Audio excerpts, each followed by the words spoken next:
मेरे प्यारे स्टूडेंट, आप लोग अच्छे होंगे। मैं आशा करता हूं कि आप लोग बोर्ड एग्जाम की तैयारी अच्छे से कर रहे होंगे। मैं आप लोगों के लिए 12th का चैप्टर नंबर 8 लेकर के आया हूं, सिपाही की माँ। इस पार्ट से आप लोग काफ़ी अच्छे ऑब्जेक्टिव तैयार करके बोर्ड में पेश कर सकते हैं बोर्ड को। सिपाही की माँ काफ़ी इंटरेस्टेड चैप्टर है। यह एक निम्न मध्यम वर्गीय चैप्टर है। यह मोहन राकेश जी द्वारा लिखी गई एकांकी है और इस पार्ट को आप लोग पढ़िए घर पे और इसका ऑब्जेक्टिव भी सॉल्व कीजिए। और मैं आप लोगों के लिए आज इस चैप्टर से ऑब्जेक्टिव लेकर के आया हूं, तो आप लोग ऑब्जेक्टिव को देखिए। तो दोस्तों, मैं समय को बर्बाद न करते हुए अब आते हैं प्रश्न पैनल पे। दोस्तों, प्रश्न क्या क्या है दोस्तों देखिए। और आप लोग 30 प्रश्न है ना दोस्तों, तो 30 में कम से कम कोशिश कीजिए कि 25 तक सही बनाए, क्योंकि 25 तक यदि आप बनाते हैं सही तो आप लोग सेफ जोन में है। तो दोस्तों, प्रश्न पे आते हैं। देखिए प्रश्न देखिए दोस्तों। प्रश्न है दोस्तों, सिपाही की माँ एकांकी के लेखक कौन है दोस्तों? तो बताए हैं ना दोस्तों, सिपाही की माँ एकांकी के लेखक कौन है दोस्तों? रामधारी सिंह दिनकर, मोहन राकेश, नामवर सिंह, उदय प्रकाश। तो दोस्तों, मैं आप लोगों को बता दूं, सिपाही की माँ एकांकी जो है उसके लेखक मोहन राकेश जी है। ऑप्शन नंबर बी आपका सही होगा दोस्तों। कौन है दोस्तों सिपाही की माँ लेखक? मोहन राकेश जी। अब आते हैं अगले प्रश्न पे दोस्तों। अगला प्रश्न क्या कह रहा है दोस्तों देखिए। अगला प्रश्न है दोस्तों, बिस्नी किस एकांकी की पात्रा, मतलब बताना है कि बिस्नी की जिक्र किस पात्र में, किस एकांकी में किया गया है? पैर तले जमीन में, लहरों के राजहंस में, आधे अधूरे, सिपाही की माँ। तो दोस्तों, मैं बता दूं कि बिस्नी का एकांकी की पात्र है तो सिपाही की माँ। ऑप्शन नंबर डी आपका सही होगा दोस्तों। मैं आपको बता दूं, बिस्नी एक निम्न मध्यम वर्गीय परिवार से बिलोंग करती हैं। वह अपनी बेटी की शादी के लिए अपने बेटे को सिपाही में भर्ती करवाती है, मतलब फौज में वो भर्ती करवाती है, जिसके मतलब पैसा आ सके घर में तो अपने बहन का शादी कर सके। इसी पार्ट का जिक्र किया गया है इसमें। तो अब आते हैं अगले प्रश्न पे दोस्तों। अगला प्रश्न क्या है दोस्तों देखिए। अगला प्रश्न है दोस्तों, मानक की माँ का क्या नाम है दोस्तों? मानक की माँ का क्या नाम है दोस्तों? बिस्नी मानक की माँ थी और मानक बिस्नी का पुत्र था दोस्तों। तो ऑप्शन नंबर सी है दोस्तों, बिस्नी। बिस्नी मानक की माँ है, तो ऑप्शन नंबर सी आपका सही होगा दोस्तों। अब आते हैं अगले प्रश्न पे दोस्तों। अगला प्रश्न क्या कह रहा है दोस्तों देखिए। अगला प्रश्न है दोस्तों, किस युद्ध में सिपाही के रूप में लड़ने बर्मा गए? मतलब मानक किस युद्ध में सिपाही के रूप में लड़ने के लिए बर्मा गए थे दोस्तों? प्रथम विश्व युद्ध में, द्वितीय विश्व युद्ध में, कारगिल का युद्ध में, इनमें से कोई नहीं दोस्तों। आप में से यदि आप किसी को इस प्रश्न का आंसर पता हो तो कमेंट सेक्शन में कमेंट जरूर कीजिएगा। वैसे मैं आपको बता दूं कि इस प्रश्न का उत्तर ऑप्शन नंबर बी होगा। वे द्वितीय विश्व युद्ध में सिपाही के रूप में बर्मा के तरफ से लड़ने के लिए गए थे, तो ऑप्शन नंबर बी आपका सही होगा दोस्तों। अब आते हैं अगले प्रश्न में दोस्तों। अगला प्रश्न क्या कह रहा है दोस्तों देखिए। क्वेश्चन नंबर 5 है दोस्तों, सिपाही की माँ एकांकी में किसकी कथा वस्तु प्रस्तुत की गई है दोस्तों? अब इसमें बताना है कि किसकी कथा वस्तु प्रस्तुत की गई है। माँ बाप बेटा, माँ बाप, माँ बेटी, इनमें से कोई नहीं। तो दोस्तों, मैं आपको कहे थे ना कि इसमें माँ बेटी की जिक्र किया गया है, माँ बेटी और पुत्र का। तो पुत्र जो है अपनी बहन की शादी के लिए सिपाही के रूप में फौज में भर्ती लेते हैं और माँ उसको सजेशन करती है कि बेटा तुम कुछ कमा लो और बहन की शादी कर दो, इसीलिए वह भर्ती लेती है। तो ऑप्शन नंबर आपका सी हो जाएगा दोस्तों सही। अब आते हैं अगले प्रश्न पे दोस्तों। अगला प्रश्न क्या कह रहा है दोस्तों देखिए। अगला प्रश्न है दोस्तों, मोहन राकेश किस पत्रिका के संपादन, किस पत्रिका के संपादक है दोस्तों? सारिका के, सरिता के, स्मारिका के, इनमें से कोई नहीं। तो दोस्तों, आप लोग याद कर लीजिए, यह प्रश्न काफी ही महत्वपूर्ण है। मोहन राकेश जी जो है वे सारिका पत्र के संपादन किए थे। किस पत्र के? सारिका। नहीं याद होगा दोस्तों तो आप लोग कॉपी में नोट कर लीजिए। सारिका पत्र के संपादक किए थे। ऑप्शन नंबर ए सही होगा दोस्तों। अब आते हैं अगले प्रश्न पे दोस्तों। अगला प्रश्न क्या कह रहा है दोस्तों देखिए। अगला प्रश्न है दोस्तों, मनी डाक गाड़ी के पीछे क्यों जाती है? तो बता दूं, यहाँ पे मनी नहीं होगा, मुन्नी होगी। अब टाइप गलती किया गया है। मुन्नी जो है डाक गाड़ी के पीछे क्यों जाती है दोस्तों? राशन के लिए, पेंशन के लिए, चिट्ठी के लिए, किसी अन्य कार्य के लिए। तो दोस्तों, मैं बता दूं, मुन्नी और उसकी माँ जो है ना अपने बेटे की चिट्ठी के लिए राह देखती रहती थी और थोड़ा तनाव में आ गई थी कि बेटा का चिट्ठी लगातार 2-3 महीनों से नहीं आ रहा था, जिसके कारण मुन्नी रोज डाक का इंतजार करती थी चिट्ठी के लिए, लेकिन उसका भाई मानक का चिट्ठी नहीं आता था, जिसके कारण वे काफ़ी परेशान रहते थे घर में।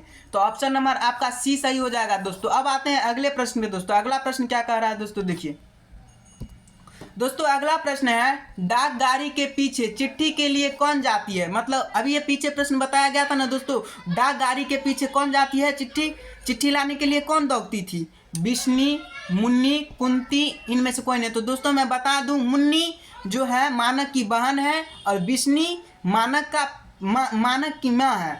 तो आप लोगों को बता दें, मुन्नी जो है रोज प्रत्येक दिन डाक गाड़ी के पीछे दौड़ती थी कि शायद भैया का चिट्ठी आ जाए, इसीलिए मुन्नी होगा। ऑप्शन नंबर बी आपका सही हो जाएगा दोस्तों। अब आते हैं अगले प्रश्न पे दोस्तों। अगला प्रश्न क्या कह रहा है दोस्तों, देखिए अगला प्रश्न है दोस्तों, मानक बिश्नी से दूध की जगह क्या मांगता है। मानक जो है बिश्नी से दूध की जगह क्या मांगता है, पानी, चाय, खाना, इनमें से कुछ नहीं।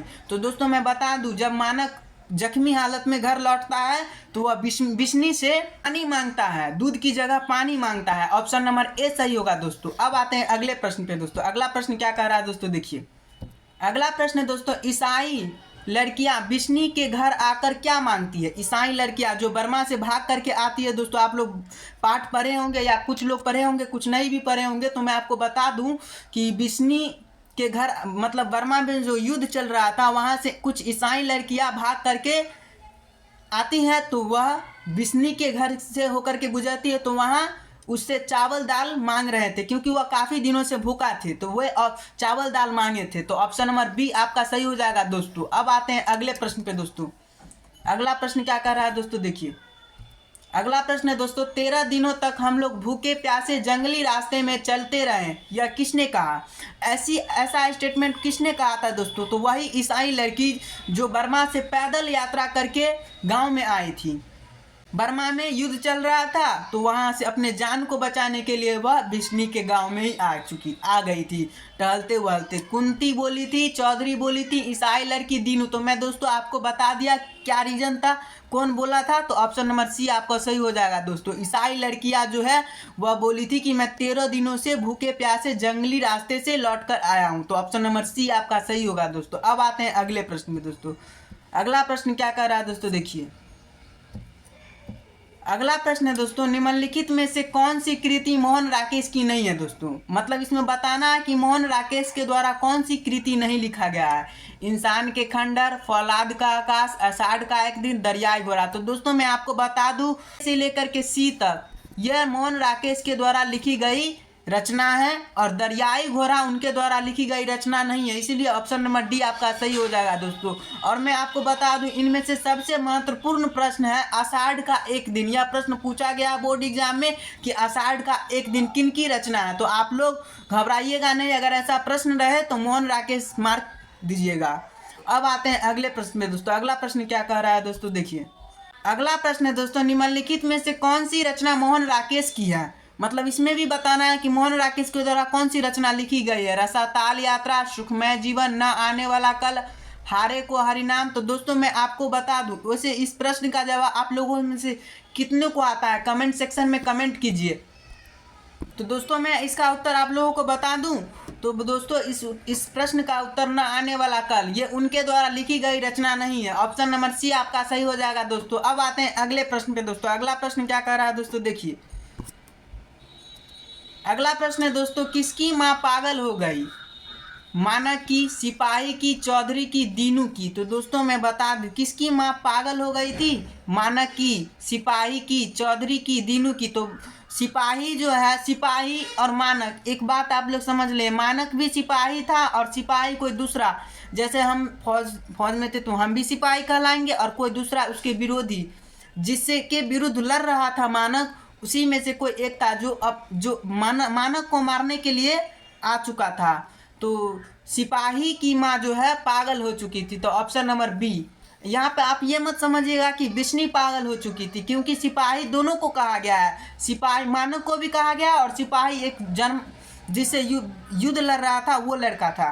तो सिपाही की माँ पागल हो चुकी थी। ऑप्शन नंबर बी आपका सही होगा दोस्तों। अब आते हैं अगले प्रश्न पे दोस्तों। अगला प्रश्न क्या कर रहा है दोस्तों, देखिए अगला प्रश्न है दोस्तों, मुन्नी की उम्र कितनी हो गई। इसमें बताना है मुन्नी की उम्र कितनी थी। 10 वर्ष, 12 वर्ष, 14 वर्ष, 16 वर्ष। तो आप लोग कमेंट सेक्शन में कमेंट कीजिए कि मुन्नी की उम्र कितनी वर्ष थी, कितनी वर्ष थी मुन्नी की उम्र। आप लोग कमेंट सेक्शन में कमेंट कीजिए। तो दोस्तों मैं इसका उत्तर बता दूं आप लोगों का, 14 वर्ष की मुन्नी हो चुकी थी और वे उनके घर वाले उन्हें ब्याह रचाना चाहते थे। उनका पैसा नहीं था जिसके कारण शादी उसकी नहीं हो पा रही थी। तो ऑप्शन नंबर सी आपका सही हो जाएगा दोस्तों। अब आते हैं अगले प्रश्न पे दोस्तों। अगला प्रश्न क्या कर रहा है दोस्तों, देखिए। अगला प्रश्न है दोस्तों, निम्नलिखित में से बिश्नी की पड़ोसिन कौन है? इसमें बताना है कि बिश्नी, जैसे आप लोगों के गांव में, आप लोगों के घर के बगल में पड़ोसियाँ होती हैं ना, उसी तरह इसमें भी बताना है बिश्नी की पड़ोसी कौन थी। आभा, बिमला, कुंती, माधुरी। तो दोस्तों मैं बता दूं, बिश्नी की पड़ोसी कुंती थी। जो कुंती, उसके तू अपनी बेटी का ब्याह कब करेगी, पुत्री वही हुआ। तो ऑप्शन नंबर सी आपका सही हो जाएगा दोस्तों। अब आते हैं अगले प्रश्न पे दोस्तों। अगला प्रश्न क्या कर रहा है दोस्तों, देखिए। अगला प्रश्न है दोस्तों, मुन्नी किस दिन मानक की चिट्ठी के आने का भविष्यवाणी करती थी? दोस्तों यह प्रश्न काफ़ी इंपॉर्टेंट और VVI है। तो आप लोग इस प्रश्न को, यदि आप लोग भूल जाते हैं तो आप लोग यह प्रश्न को कॉपी में नोट कर लीजिए, क्योंकि यह प्रश्न पूछ सकता है। मैं ये नहीं कहता हूँ कि पूछ ही देगा, लेकिन पूछ सकता है, ऐसा एनालिसिस किया गया है। तो मुन्नी जो है मंगलवार के दिन भविष्यवाणी करती थी कि शायद भैया का चिट्ठी आज आ जाए। तो ऑप्शन नंबर डी आपका सही हो जाएगा दोस्तों। अब आते हैं अगले प्रश्न पे दोस्तों। अगला प्रश्न क्या कर रहा है दोस्तों, देखिए। दोस्तों अगला प्रश्न है, कौन कहता है मैं इसकी लाश लेकर जाकर चील और कौवों को आगे डाल दूंगा? दोस्तों देखिए दोस्तों, कहानी आप लोग पढ़े होंगे तो आप लोग इस स्टेटमेंट को जरूर समझते होंगे कि आखिर मैं क्या कहना चाह रहा हूँ और यह प्रश्न क्या कहना चाह रहा है। दोस्तों मानक और सिपाही दो अलग अलग सिपाही थे। मानक को भी सिपाही कहा गया था और सिपाही कोई दूसरा भी था। तो मानक जब जख्मी हालत में घर लौटा तो मानक को मारने के लिए सिपाही आया। सिपाही का कहना था कि युद्ध से भागे हुए सैनिकों को मार देना ही अच्छा रहता है, ऐसा स्टेटमेंट लेकर के वो सिपाही आया था। तो सिपाही मानक को मारना चाहता था और मानक सिपाही को मारना चाहता था। तो मानक को सिपाही बोला। सिपाही का स्टेटमेंट था कि तेरी लाश को मैं चील कौवों को खाने के लिए डाल दूंगा। समझ रहे हैं बात को? तो ऑप्शन नंबर बी सही हो जाएगा दोस्तों। Option number B is correct होगा दोस्तों। अब आते हैं अगले प्रश्न पे दोस्तों। अगला प्रश्न क्या कर रहा है दोस्तों, देखिए। अगला प्रश्न है दोस्तों, किसके करों के मोती तारों की तरह चमकते हैं? इसमें बताया गया किसके करों की मोती तारों की तरह चमकते हैं।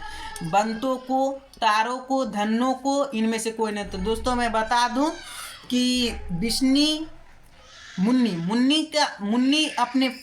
की एक सहेली थी जिसका नाम तारो था। तारो का शादी हो चुका था। जब वह गांव में आई थी तो उसके गहने, वही करू की मोती, उसको गहना कहा जाता है, वो लटकाई हुई थी। तो बोली थी बिश्नी को आकर के मुन्नी बोलती है कि माँ करू के मोती तारों की तरह चमकते हैं। तो ऑप्शन नंबर बी आपका सही हो जाएगा दोस्तों। तारों के शरीर पे वह करू की मोती देखी थी। तो बिश्नी कही थी कि अच्छा चल, तेरा भाई भी आएगा तो तुझे भी करू की मोती बनवा करके दे देगा, क्यों तू सोच रही है इतना।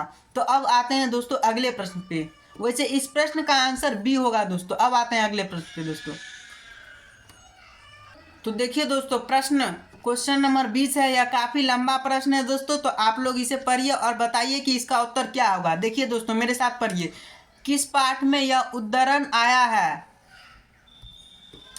फौजी वहां लड़ने के लिए है, वे भाग नहीं सकते। जो फौज छोड़कर भागता है उसे गोली मार दी जाती है। दोस्तों मैंने आपको बताया था ना कि मानक वहां से भाग चुका था और वह सिपाही उसके पीछे पड़ा हुआ था, क्योंकि उसका सिपाही का स्टेटमेंट था कि जो भी फौजी से मतलब लड़ाई युद्ध को छोड़ करके भागता है उसे मार देना ही अच्छा रहता है, क्योंकि वह उसका जाने दुश्मन बन जाता है।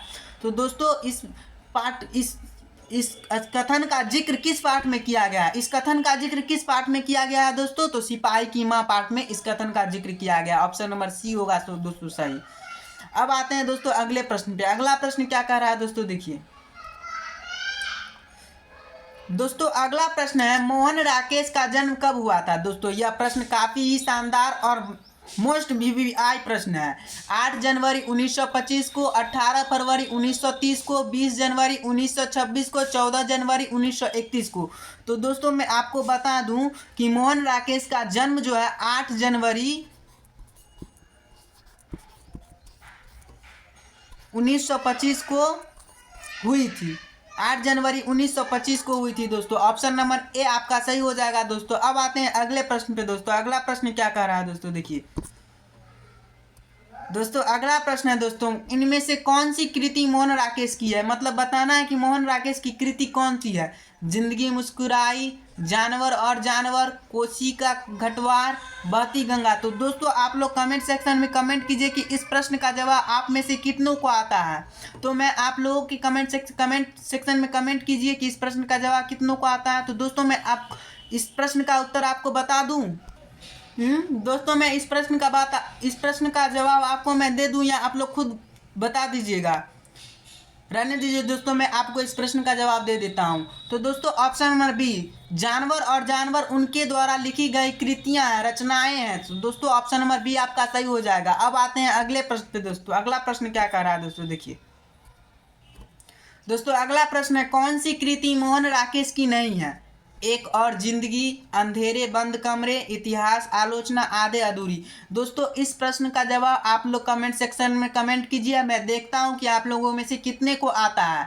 तो चलिए दोस्तों मैं अगले प्रश्न पे आता हूं। इस प्रश्न का जवाब आप लोग ढूंढ लीजिएगा। अब आते हैं दोस्तों अगले प्रश्न पे। अगला प्रश्न क्या कह रहा है दोस्तों, देखिए सिपाही की माँ किस एकांकी संग्रह से लिया गया। दोस्तों बताना है कि सिपाही की माँ जो है किस संग्रह से लिया गया है, किस खंड से लिया गया है। उसर, भोर का तारा, रेशमी टाई, अंडे के छिलके तथा अन्य एकांकी। तो दोस्तों मैं आपको बता दूं कि यह सिपाही की माँ एक एकांकी है और यह एकांकी संग्रह से ही लिया गया है। आप लोग जब कवि परिचय, मोहन राकेश जी का कवि परिचय आप लोग जब पढ़िएगा तो उसमें अंडे के छिलके तथा अन्य एकांकी से सिपाही की माँ को लिया गया है। तो दोस्तों ऑप्शन नंबर डी आपका सही हो जाएगा। अब आते हैं अगले प्रश्न पे दोस्तों। अगला प्रश्न क्या कह रहा है, तो देखिए दोस्तों मैं 25 नंबर प्रश्न पे आ गया हूं और आप लोग कमेंट सेक्शन में कमेंट कीजिए कि 25 यानी 24 में से आप लोग कितने प्रश्नों का उत्तर सही सही दिए हैं। 25 नंबर क्वेश्चन क्या है दोस्तों, मुन्नी और मानक की माँ का नाम है। मुन्नी और मानक के माँ का नाम क्या है।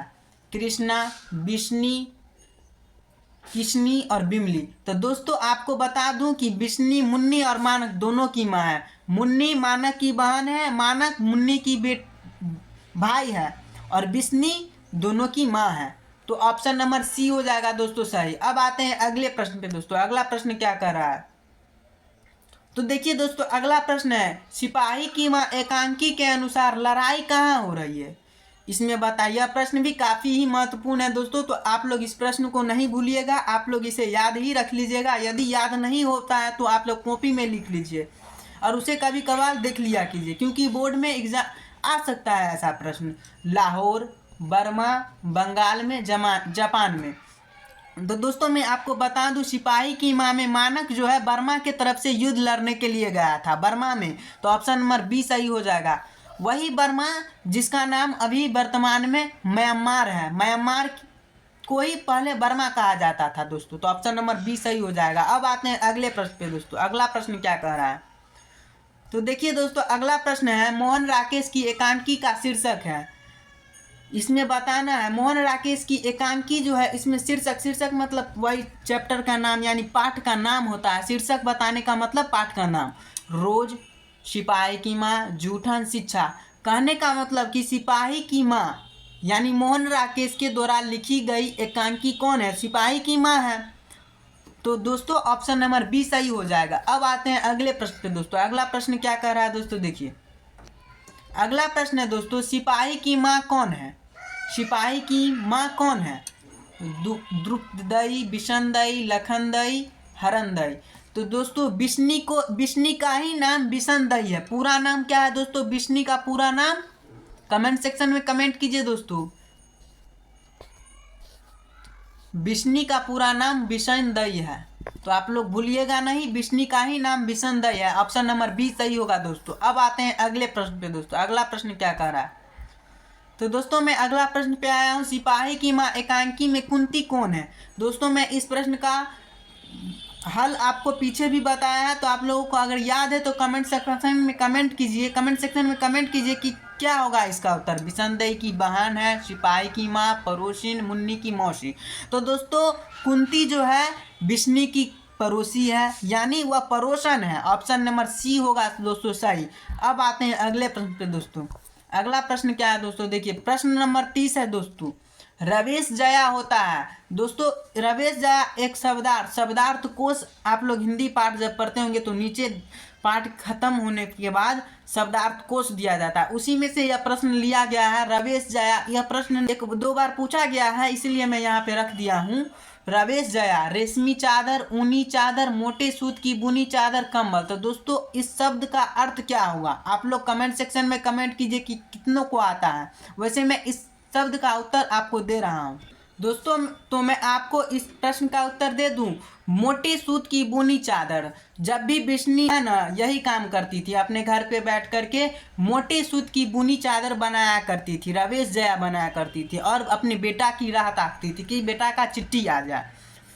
तो दोस्तों अब आते हैं अगले प्रश्न पे, वैसे इसका ऑप्शन नंबर सी सही होगा दोस्तों। तो अब आते हैं अगले प्रश्न पे दोस्तों। अगला प्रश्न क्या है दोस्तों, अगला प्रश्न है, किसके करों के मोती तारों की तरह चमकते हैं। दोस्तों मैं आपको बताया था ना, यह प्रश्न पीछे भी बताया और अभी रिपीट किया गया है। तो आप लोग बताइए, कमेंट सेक्शन में कमेंट कीजिए कि इस प्रश्न का उत्तर क्या होगा। यदि आप लोग सही में डेडिकेशन यानी फोकस के साथ ये वीडियो देख रहे हैं तो आपको जरूर इस प्रश्न का उत्तर पता होगा। तारों के, बंदों के, मुन्नी के, कुंती के, किसके करों के मोती तारों की तरह चमकते हैं। तो तारों के मोती की तरह चमकते थे तारों के। तारों एक लड़की का नाम है, समझ आइए, ये मत समझिएगा कि करो के मोती तारों की तरह, तो तारों एक लड़की की नाम है। ऑप्शन नंबर ए सही होगा दोस्तों। अब आते हैं दोस्तों, तो दोस्तों आप लोग बताइए कि 30 प्रश्न में आप लोग कितने प्रश्न का उत्तर सही दिया है। यदि आप 25 प्रश्न भी सही देते हैं तो आप लोग सेफ जोन में हैं। और इसी के साथ मैं इस चैप्टर का एंड करता हूं। और आप लोग इस लाइक कीजिए, कमेंट्स कीजिए और दोस्तों के साथ शेयर कीजिए और अगले चैप्टर का इंतजार कीजिए, क्योंकि अगला चैप्टर मैं बहुत जल्द लाने वाला हूं। और हो सकता है कि मैं अगले सप्ताह से मैथ का भी प्रश्न आपको करवाऊं, किस तरह से मैथ बनाया जा सकता है और सब्जेक्टिव में कैसे मैथ को बनाया जा सकता है, किस प्रोसेस से मैथ को सॉल्व किया जाता है, वो प्रोसेस बताऊंगा 10th का भी और 12th वाले को भी। तो दोस्तों मैं मैथ का भी लाऊंगा, यदि आप लोग सपोर्ट करते हैं तो, यदि आप लोगों का डिमांड रहेगा तो मैं ज़रूर मैथ का भी लाऊंगा। तो चलिए दोस्तों, मैं इसी के साथ आप लोगों को